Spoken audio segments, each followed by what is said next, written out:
महाकुंभ प्रयागराज में दूसरा शाही स्नान 29 जनवरी को। महामंडलेश्वर स्वामी राजशेखरानंद जी महाराज ने महाकुंभ की दी बधाई। महाराज ने कहा, दूसरा स्वर्गलोक महाकुंभ प्रयागराज। महाकुंभ में कल्पवास कर रही महिलाओं ने कहा, कल्पवास एक विशेष साधना। श्री शंकर भक्ति आश्रम में महामंडलेश्वर राजशेखरानंद जी महाराज ने किया हवन पूजन और कहा, हवन से शुद्ध होता है वातावरण, मिलता है आत्मिक बल। देखिए एक्सक्लूसिव रिपोर्ट। तो हमारे साथ महामंडलेश्वर श्री राजशेखरानंद जी महाराज जी हैं, जो कि वृंदावन से पधारे हुए हैं। आइए जानते हैं, क्योंकि प्रयागराज इस समय महाकुंभ की नगरी इस समय जो है दिव्य और भव्य स्वरूप ले चुकी है। और मैं महाराज जी से जानने की कोशिश करूंगा कि महाराज जी इसको किस तरीके से देख रहे हैं। महाराज जी, सबसे पहला सवाल तो आपसे ये होगा कि ये जो दिव्य और भव्य स्वरूप किस तरीके से आपका क्या विजन है? यह कुंभ वास्तव में दिव्य और भव्य है, क्योंकि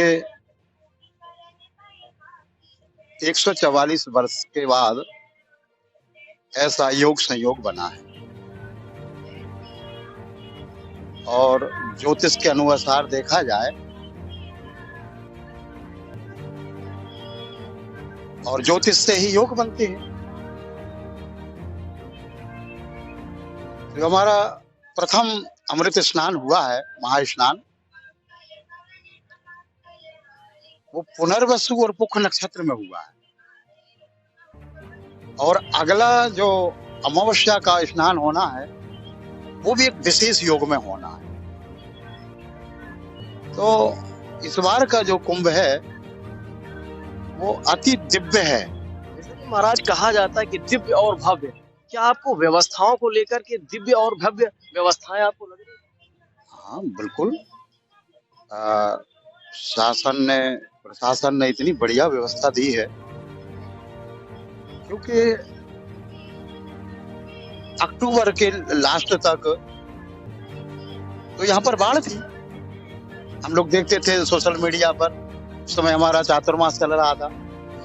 तो हनुमान जी महाराज, लेटे हनुमान जी, जो वो हनुमान जी महाराज हैं, वो जलमग्न रहते थे। तो अक्टूबर के लास्ट तक यहाँ पर बाढ़ थी। 2 महीने में इस प्रकार का रूप दे दिया, इसको हम क्या समझे? तो बहुत बढ़िया व्यवस्था, क्योंकि यहाँ तो सब कुछ अस्थायी होता है ना। महाराज जी, एक क्वेश्चन ये है कि ये जो कल्पवास है, तो यहाँ पर लोग दूर दराज से, बल्कि अगर देश नहीं विदेश तक के लोग यहाँ कल्पवास करने के लिए आए हैं। तो महाराज जी, ये जानना चाहते हैं, कल्पवास क्या सन्यासी के अलावा गृहस्थ जीवन में रहने वाले भी लोग कर सकते हैं?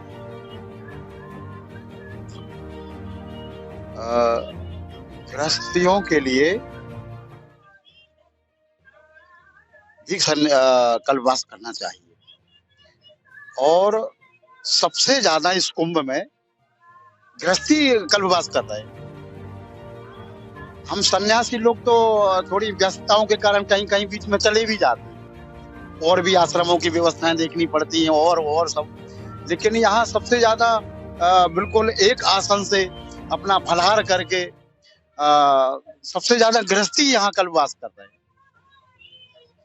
महाराज जी, कुछ संशय रहता है, जैसे कि कुछ लोग कहते हैं कि अर्ध कुंभ, फिर महाकुंभ, फिर पूर्ण कुंभ। इसमें थोड़ा सा डिफरेंशिएट बताएं, थोड़ा सा अंतर क्या है? अंतर कुछ नहीं। अर्ध कुंभ की परंपरा तो है, लेकिन अर्ध कुंभ, महाकुंभ 12 साल में जो लगता है वो तो महाकुंभ है।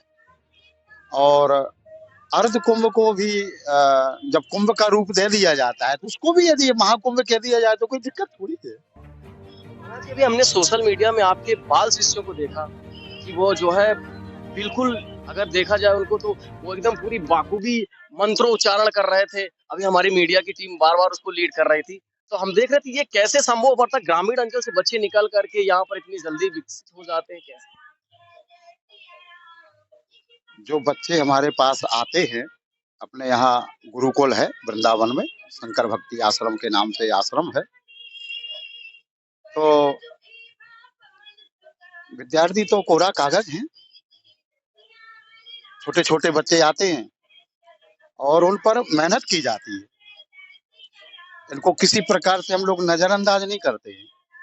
सुबह 4 बजे इनको जगाना और प्रतिदिन रुद्राभिषेक होना, हवन होना, सूर्य नमस्कार और जो भी परंपराएं हैं गुरुकुल की, फिर इनकी क्लासें चालू हो जाती हैं। तो इन पर पूरा जोर दिया जाता है, पूरा समय दिया जाता है।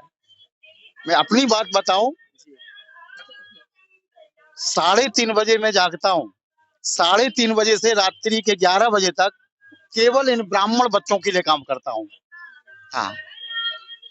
महाराज जी एक सवाल और है, अभी आपने अपने दिनचर्या को लेकर के बात बताई, तो महाराज जी कुछ लोग हैं वो जानना चाहते हैं, क्योंकि आपकी साधना जो है हमने सुनी है कि आप शायद 2.5 महीने जो है मौन व्रत रखते हैं, और ऐसा कैसे इस तरीके से संभव हो पा अ, जिसने बताया वो 2.5 महीने तो चलो ठीक है, अब होने लगा है।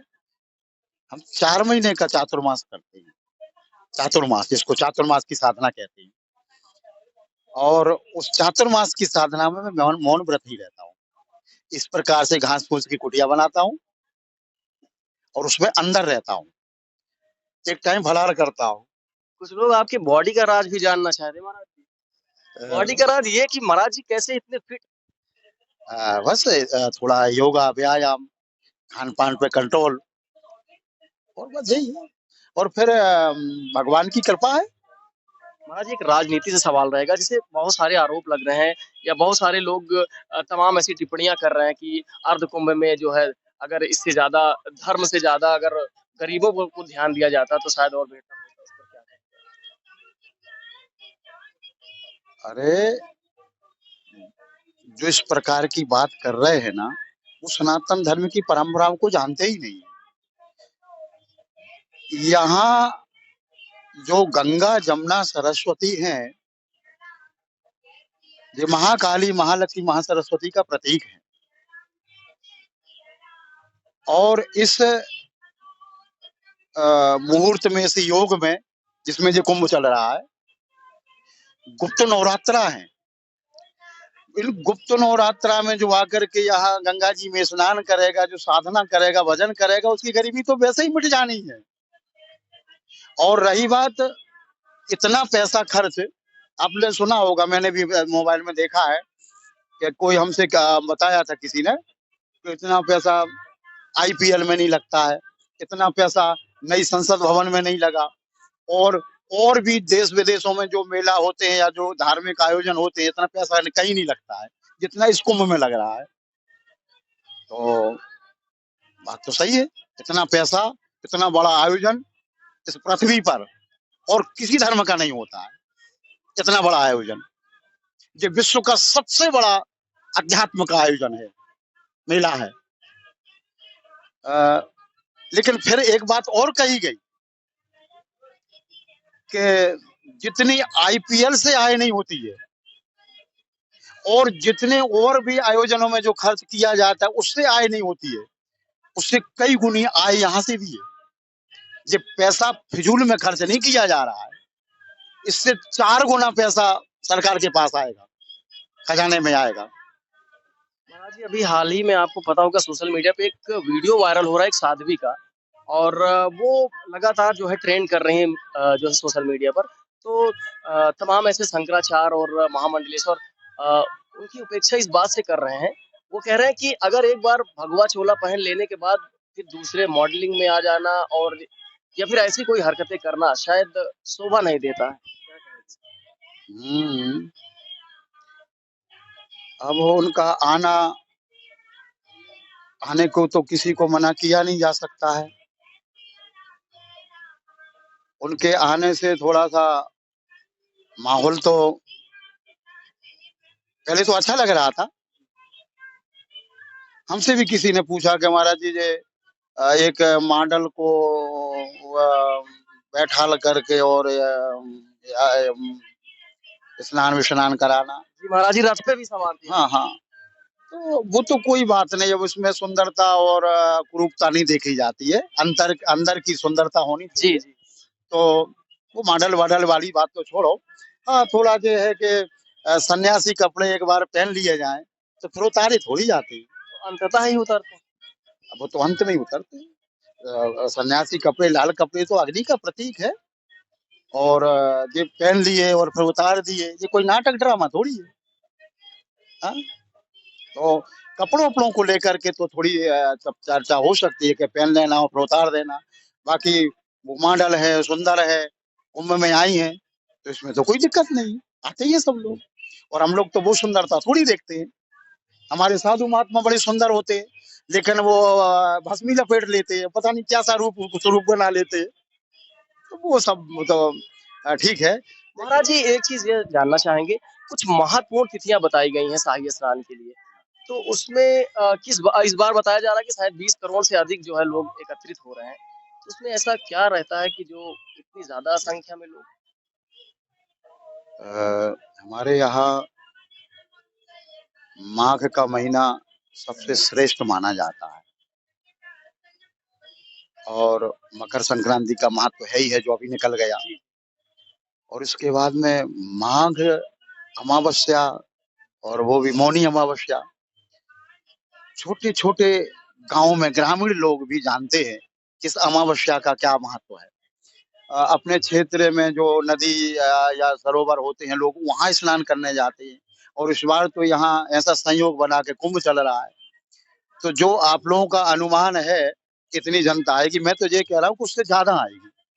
जी तो महाराज। हमारे यहाँ महत्व है अमावस्या का, बसंत पंचमी का, मकर संक्रांति का महत्व है हमारे यहाँ। इस बार तो कुंभ है और नहीं भी कुंभ होता है तो भी इन तिथियों में लोग स्नान करने जाते हैं। कोई नर्मदा जी जाता है, कोई हरिद्वार गंगा जी जाता है, और या फिर जिसके यहाँ से जो पास में सरोवर होता है, और कुछ नहीं तो कुआं पे स्नान करने जाते हैं ठंडे पानी से। का महत्व है। महाराज जी क्या संदेश देना चाहेंगे हमारे दर्शकों को इस प्रयागराज कुंभ के बाद। इस प्रयागराज कुंभ में जो लोग आए हैं और जो लोग आना चाहते हैं, उनसे हमारा यही निवेदन है कि एक दिन के लिए ना आवें, कम से कम 2-5 दिन के लिए आवें और यहाँ आकर के कुछ साधना करें, मंत्र जाप करें, अपने इष्ट की आराधना करें, तो मुझे पूरा विश्वास है कि वो व्यक्ति यहाँ से खाली नहीं जाएगा, बहुत कुछ लेके जाएगा। और यहाँ जब आया है वो लेके जाएगा। यहाँ कोई जो ये कुंभ है ना, ये कोई घूमने का और कोई पिकनिक का स्थान नहीं है। तो अध्यात्म का है, भजन करने के लिए लोग आए हैं। और मैं तो यही संदेश दूंगा कि जो भी आओ यहाँ भजन करो, आराधना करो, और 2-4 दिन के लिए आओ, एक दिन के लिए मत आओ। महाराज जी कुछ आपके बाल शिष्य थे, ये कुछ कहना चाहेंगे। हाँ, अभी कुछ मंत्रोच्चारण कर रहे थे आप लोग सोशल मीडिया पे आया, आइए बताइए बेटा क्या स्वास्थ्य वाचन क्या बोल रहे थे। स्वस्ति वाचन। क्या बोल रहे थे इधर आइए, इधर आइए, इधर आइए, इधर आइए। तो ये बच्चे हैं जो कि अभी आपने सोशल मीडिया के हाल ही में देखा कि ट्रेंड कर रहे थे, ये जो है वही बच्चे हैं जो बाल शिष्य हैं महाराज जी के। और ये अभी आपने देखा था इससे पहले कि किस तरीके से ये लोग लगातार इस पर तमाम ऐसे सवाल भी आए थे, बच्चे कहाँ के हैं जानना चाहते थे। तो ये बच्चे सारे सभी वृंदावन से आए हैं और मैं इन्हीं से जानना चाहता हूँ कि किस तरीके से आप जो है स्वास्थ्य वाचन कर रहे थे या मंत्रोच्चारण कर रहे थे, जरा बताइए। हमें गुरु परंपरा से सिखाया गया है स्वस्ति वाचन, मंगलाचरण भी बोलते हैं। और मंगलाचरण हम लोग सुबह प्रातः काल ब्रह्म मुहूर्त में, जैसा गुरुजी बताते हैं, तो 4 बजे उठ करके हम लोग कोई खेलने नहीं जाते हैं। हम लोग 4 बजे उठकर स्नान करके संध्या वंदन करते हैं, रुद्राभिषेक करते हैं, हवन करते हैं, मंत्रोच्चारण करते हैं, वेद ध्वनि कुछ मंत्रोच्चारण। हरि ओम ओम स्वस्ति न इंद्र वृहस्पति स्वस्ति न पूषा विश्ववेदा स्वस्ति नस्तारिक्षो अरिष्टानेमिः स्वस्ति न बृहस्पतिर्दधातु प्रसादसवा मरुतः प्रश्नेमातरा शुभं जामानु वेदाते खो जग माया अग्निर्जय मानवा सोरा चक्षसो विश्वेनो देवा आवसा गमन्नेहा। तो ये मंत्रोच्चारण से बच्चों ने शुरुआत की। क्या नाम है, क्या नाम है आपका? हार्दिक तिवारी, कहाँ से आ रहे हैं? वृंदावन से। वृंदावन से आ रहे हैं? जी, क्या सीखा अभी तक? अभी तक हमने वो सस्ती वाचन सीखा है, वो कच्चे सीखा है, आदि पूजा सीख ली है। अच्छा, यहाँ अच्छा लग रहा है आपको? जी अच्छा लग रहा है। प्रयागराज में जी बहुत अच्छा लग रहा है। आप कुछ कहना चाहेंगे? प्रयागराज में आके बहुत अच्छा लगा हमें तो। भगवान की कृपा हुई जो हमें इस बार प्राप्त हुआ, सौभाग्य प्राप्त हुआ। गंगा जी के किनारे हमें जगह मिली, दर्शन संध्या वंदन पूजा पाठ करने का सौभाग्य प्राप्त हुआ। शिष्यों को दीक्षा देने वाले हमारे साथ गुरुजी हैं, चलिए बातचीत करेंगे किस तरीके से बच्चों को ट्रेन कर रहे हैं जो कि बच्चे इस लायक बन पा रहे हैं। मैं उनसे जानता हूँ। यहाँ पर मेरा नाम शशांक कान्यकुब्ज है, मैं उत्तराखंड से हूँ और यहाँ पर पूज्य श्री सद्गुरुदेव भगवान के सानिध्य में हम लोग श्री शंकर भक्ति आश्रम शिविर में कल्पवास कर रहे हैं। काफी समय हमको यहाँ पर हो गया है और जैसे कि गुरुजी ने बताया कि हमारी इस दिनचर्या में प्रातःकालीन उठने से लेकर रात्रि में सोने के समय तक जितने भी नियम होते हैं, यदि हम उनको फॉलो करते हैं तो हमारे जीवन में आगे बहुत ही प्रकाशमान हमारा जीवन होता है। और प्रातःकालीन ब्रह्म मुहूर्त में हम जागते हैं और इन विद्यार्थियों को भी जगाते हैं। उसके बाद हमारा रुद्राभिषेक हवन यह नित्य होता है, आश्रम में भी होता है और जहाँ भी सद्गुरुदेव भगवान के सानिध्य में हम सब रहते हैं, चातुर्मास में भी जब हम रहते हैं तो वहाँ पर भी यह रुद्राभिषेक और हवन की परंपरा है और यहाँ पर भी हम कल्पवास कर रहे हैं तो यह रुद्राभिषेक और हवन की परंपरा है। तो ये देखा कि किस तरीके से महाकुंभ प्रयागराज को लेकर के बच्चों और हम यहाँ के महामंडलेश्वर से अभी थोड़ी देर पहले बातचीत कर रहे थे। महामंडलेश्वर ने यहाँ की सारी बातें बताई कि किस तरीके से एक दिनचर्या होता है, बच्चे किस तरीके से क्या उनका एक दिनचर्या क्या होता है, किस तरीके से बच्चे उठते हैं, किस तरीके से वो एक सुबह से लेकर के जो उनका प्रोसेस होता है किस तरीके उसको फॉलो करते हैं, वो सारी बात अभी हमारे महामंडलेश्वर जी ने बताया। मैं आपको बताऊं कि ये प्रयागराज वैसे भी जो है तीर्थों का राजा कहा जाता है और प्रयागराज से हम अपनी रिपोर्ट के साथ मृदुल मिश्रा।